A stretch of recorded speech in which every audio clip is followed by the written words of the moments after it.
श्रोते हो, आज नवरात्राची 6वी माळ. या दिवशी देवीच्या कात्यायनी या रूपाची आराधना करतात.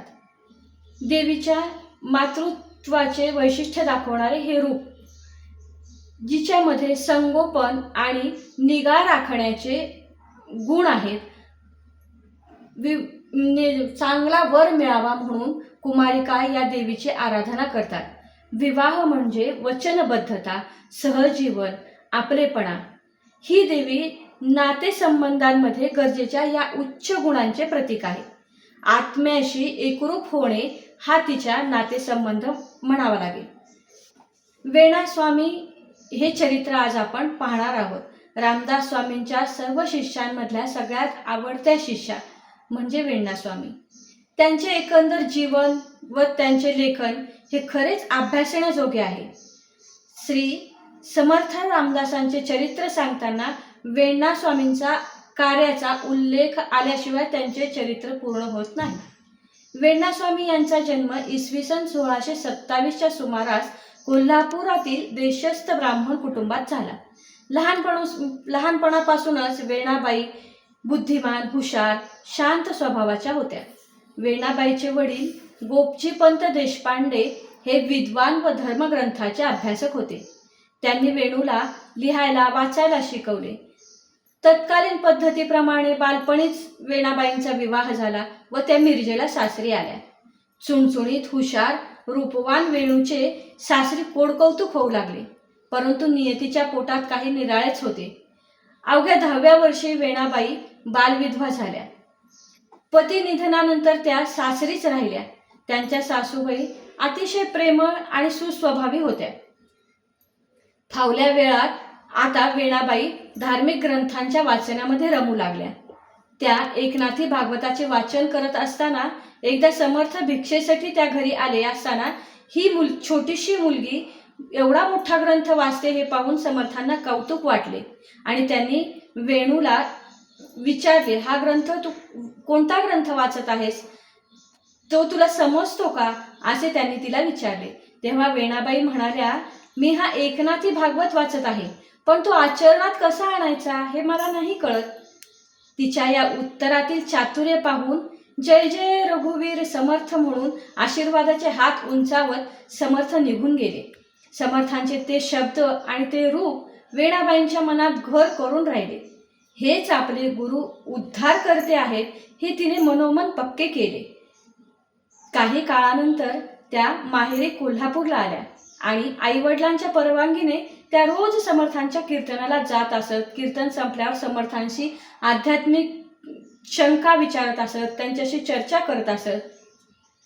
एक दिवस समर्थांच्या पायावर डोके ठेवून त्यांनी अनुग्रह मागितला आणि समर्थांनी रामोपदेश दिला. असे सर्व सुरळीत चालत असतानाच काही समाजकंटकांना मात्र हे रुचले नाही. काही टवाळखोरांनी लोकांनी तरुण विधवा बुवाच्या नादी लागली असा बोभाटा चालू केला. या गोष्टीचा त्रास होऊन आईवडील वेणाबाईंना घराबाहेर जाऊ देईनासे झाले. तरीही सद्गुरूच्या उपदेशाची गोडी तिला लागलेली होती. अखेरीस लोकांच्या त्रासाला कंटाळून तुपामध्ये जालिम विष वेणाबाईंना देण्यात आले. हे जहाल विष पोटात गेल्यावर तळमळणाऱ्या वेणाबाईंनी समर्थांचा धावा केला. समर्थाने तिथे प्रगट होऊन समर्थाने तिच्या अंगावर हात फिरवून विषाचा प्रभाव कमी केला. विषाच्या प्रभावाने गौरवर्णाची वेणाबाई काळीनिळी झाली. ते पाहून समर्थ तिला हसत हसत म्हणाले, हे आता ठीक झाले. महंतांचे कष्ट सोसण्यासाठी तुझी काया योग्य झाली. या प्रसंगानंतर मात्र वेणाबाईंनी घर सोडले.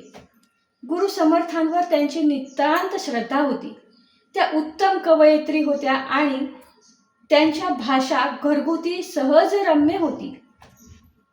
त्यांनी लिहिलेल्या संकेत रामायण व सीता स्वयंवर या काव्यातील वर्णन शैली अतिशय सुरेख, सुरेल आणि सोपी आहे. भक्ती, प्रेम वेणाबाईंच्या अंतःकरणात ओसंडून वाहत असल्याने ते काव्यातही उतरलेले आहे. वेणाबाईंची हुशारी व पारमार्थिक अधिकार पाहून समर्थांनी त्यांना कीर्तन करण्यास सांगितले. समर्थांनी इसवी सन 1665 मध्ये मिरजेला स्वतंत्र मठ स्थापन केला. वेणाबाईच्या अंगची गुणवत्ता व पारमार्थिक अधिकार पाहून त्यांनी मठाधिपती केले.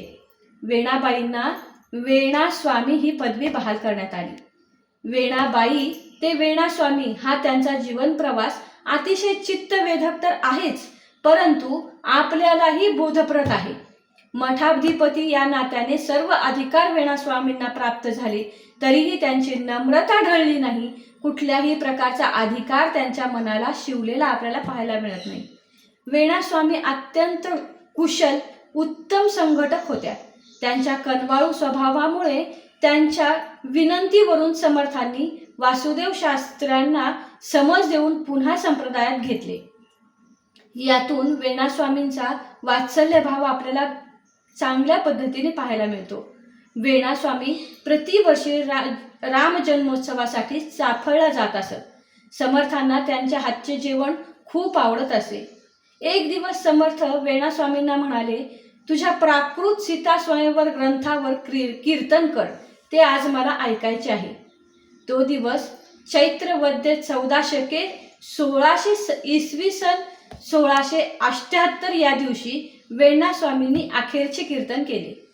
कीर्तन झाल्यावर त्या समर्थांच्या चरणापाशी आल्या.